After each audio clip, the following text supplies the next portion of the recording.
Live from downtown Detroit, home of WDIV and Click on Detroit, Local 4 News at 6 starts now. A group of neighbors in Oakland County upset to learn their cul-de-sac soon won't be one anymore. Local veterans have gotten mixed messages about their COVID shots tonight. The situation is improving following a defender's investigation. Michigan's COVID case numbers, though, rising again. How much do the variant strains really have to do with it?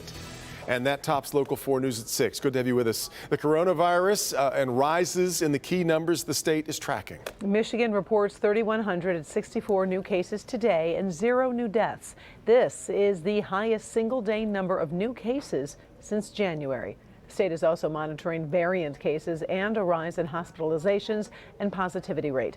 We'll have more on the variants with Dr. McGeorge in just a moment. In Detroit, city residents age 50 and older are now eligible to get a vaccine at the TCF Center. Meanwhile, Livonia nurse Saida Elahi now charged with larceny after she allegedly tried to steal 2 syringes filled with the vaccine from the TCF Center. Now, Michigan is second in the nation when it comes to the number of COVID variants, but that number doesn't tell the whole story. Right, Dr. Frank McGeorge here to explain what is really behind this concerning statistic. Doc? Yeah, Karen and Devin. So, multiple variants of the COVID-19 virus are spreading throughout the United States, with growing concern that they are not only more transmissible, but might also be able to evade the vaccines. And so far, 2 of the more concerning variants have been found here in Michigan. Looking at this graphic from the CDC, Michigan is deep blue compared to the rest of the United States, showing that along with Florida, the largest number of variant cases have been detected in our state. Now, it's important to note, though, as you can see on this map of the U.S. showing the number of genetic sequences being done in states, one of the reasons for that is Michigan is one of the states leading the way in the number of COVID-19 samples being sequenced. States with very little sequencing will naturally find fewer variants. Now, this graphic from the Michigan Department of Health and Human Services shows where the UK B117 variants have been found. You can see that the greatest numbers are in more densely populated areas, but also take note that over half of the B117 variants identified were from outbreak investigations within the Michigan Department of Corrections. That's another reason we have more identified cases. Given that the B117 variant has been found in 31 Michigan counties, it's a safe assumption that it is widespread in our community. The concern now is that it could be part of the increase in cases Michigan is currently seeing. There are other variants being monitored, but so far, only 1 case of the South African B1351 variant has been found in Michigan. Now, so far, the vaccines do seem to be effective against these variants, making it all the more important for everyone who is eligible to get vaccinated as soon as possible. Frank, what else can we do to stop the spread of the variants in particular? Well, Devin, in addition to the precautions that we've been following, the state is really stressing the importance of quarantining if you have a known exposure to someone. With a more contagious variant, the more people that you're seeing, the more it is spreading. Far too many people, based on the data, are not quarantining after an exposure, and that is helping drive the spread. Yeah, we've talked about taking our foot off the brake too soon. Yeah, all right, Doc. Karen? We've got updating breaking news in Detroit. Police have safely recovered a 7-year-old child who was in a vehicle during a carjacking. Police tell us that child was dropped off on Chrysler Drive near East Grand Boulevard after the carjacking at a gas station near I-75 in Warren. Right now, police say they're still looking for the suspects. We will continue to follow this story for any developments, and we'll bring those to you here and online at clickondetroit.com. Local 4 defenders have been closely monitoring the situation involving some local veterans who were told no when they tried to get a COVID vaccine from their VA. It now appears someone was giving out the wrong information. Defender Sean Lay sorting out the mixed messages tonight and checking in with one vet who was finally able to get vaccinated. Navy vet Tim Flynn, he called the Ann Arbor VA looking for a COVID-19 shot. They transferred him to a national line, which turned him down. That did not sit well with this veteran.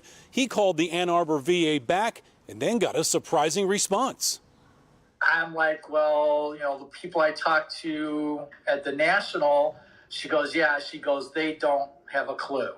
is basically what she said. Navy vet Tim Flynn called the Ann Arbor VA last week, was transferred to a national VA enrollment line, and was turned down for the COVID-19 vaccine.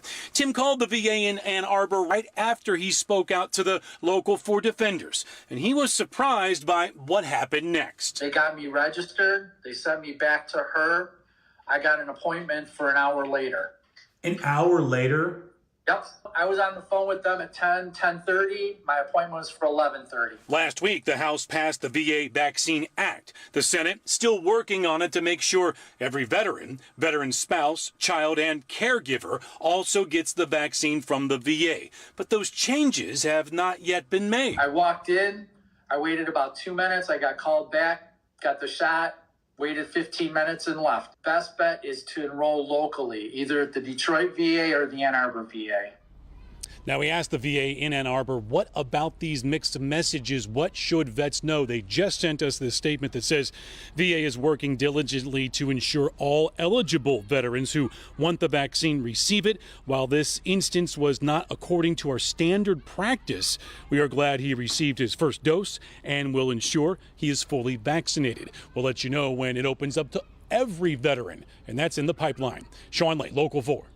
Hey, Sean. Ford announces a new hybrid work schedule that gives employees more flexibility over when they report to the office. Starting in July, Ford employees will be able to return to the office for assignments that require face-to-face interaction, like group projects and meetings, and remain home for more independent work. This balance between remote and in-person work is going to depend on the individual employee's needs and those of their manager. A June 2020 company survey found that 95% of Ford's global employees would prefer a mix of in-person and remote work after the pandemic. They're called social districts, places where people can walk around with drinks they buy from bars and restaurants. The city of Wyandotte recently approved open containers in its downtown area. So joining us live this evening to see how that's going here on St. Patrick's Day is Victor Williams. And Victor, this seems like it could become a trend if it's done safely. Yes, absolutely. It does look like it could become a trend, and this is the cup that they're putting all of their alcohol in, being able to now take it outside of the building. As you can see behind me, a lot of these folks here are pretty excited. It's St. Patrick's Day in Wyandotte, and although the bars aren't packed like it's the year 2019, the city is allowing several bars in the social district to follow the new open container rules. It's all being done so people can drink while still being socially distant. Governor Whitmer in the state of Michigan created the social district law so that people could get out and enjoy small businesses, local businesses in districts that really need the business. Wyandotte Downtown Development Authority Director Joe Gruber says it won't just be a free-for-all in the streets with alcohol. Drinkers are going to have to stay on the designated sidewalk path and follow other rules. The social district has very specific boundaries, very specific operating hours, and very specific licensed establishments that are allowed to participate in the social district. One of the handful of bars participating is Captain's. Owner Rick DeSanta is calling it a breath of fresh air. It's pretty good. Obviously, it's, trial by error, and we're just kind of starting it off. And of course, those partaking in the St. Patty's Day festivities can agree. Pretty excited because we're finally able to move around. We want to get a drink here. We can move down to another bar and just explore, especially with people that haven't been around here. We're anticipating, a really exciting spring and summer here in Wyandotte, and the social district is just one of the many things that makes Wyandotte a place to come visit. And as of right now, there are 5 bars that are participating, but I'm told by Gruber that in the coming weeks, there's a chance we can see 7 more starting to participate, bringing that number of bars overall to 12. Reporting live in Wyandotte, Victor Williams, Local 4. Back to you. Victor, you mentioned something about rules and regulations. Is there anything specific in terms of how long people can actually stay out drinking tonight? Yep, the hours of operation for the bars that are participating is going to be from 11 a.m. all the way down to 8 p.m., so not too late. All right, we appreciate it. Victor Williams reporting live for us tonight from Wyandotte. That's such a cool town. Southfield School District is staking its claim to a tiny strip of land Much to the dismay of neighbors, it involves a cul-de-sac in a subdivision sitting behind the bus yard, which is behind Southfield High School near 10 Mile and Lazar. Rob Maloney has reaction from the neighbors and from the mayor. Behind me here is the Southfield High School of Arts and Technology. Obviously, it's getting bigger, but the neighbors around it aren't so happy about that development. And in fact, those who live on a local cul-de-sac are furious.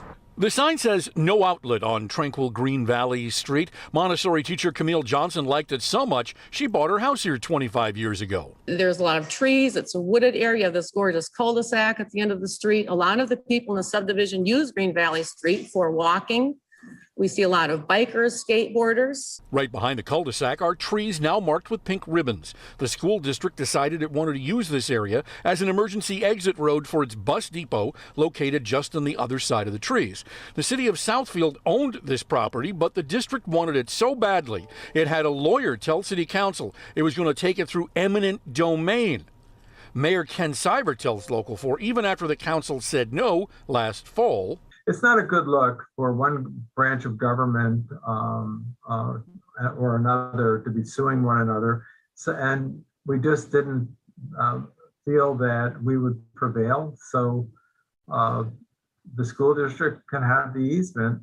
And the neighbors were not alerted to this until after the council accepted the district's $800 check for the easement. I want to see our street maintained as this quiet cul-de-sac. I do not want any construction. I do not want our subdivision used as an emergency exit. We do not want buses, emergency vehicles, extra traffic. Well, the pink ribbons are for the trees that are going to be cut down. This deal has been settled now. And it looks like the emergency exit, according to the mayor, probably won't ever really be used. But they say there is distinctly that possibility as well. Back to you. Maybe a string attached here by the Southfield City Council on the land sale. Well, you know, but one of the things, the council wanted two things. They wanted to have the trees replaced that got cut down, and they wanted two gates put up, one at the cul-de-sac there, and then also at the other end of the street. School board said no, and it went through just the way they wanted. Went it on through. Yeah, all right, Rod.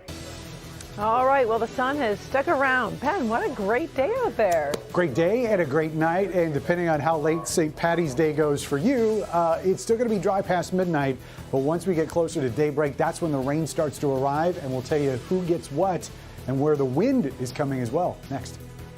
All right, Ben, also next, the dash cam video from a deadly crash during a chase that ended right in front of the Detroit Zoo.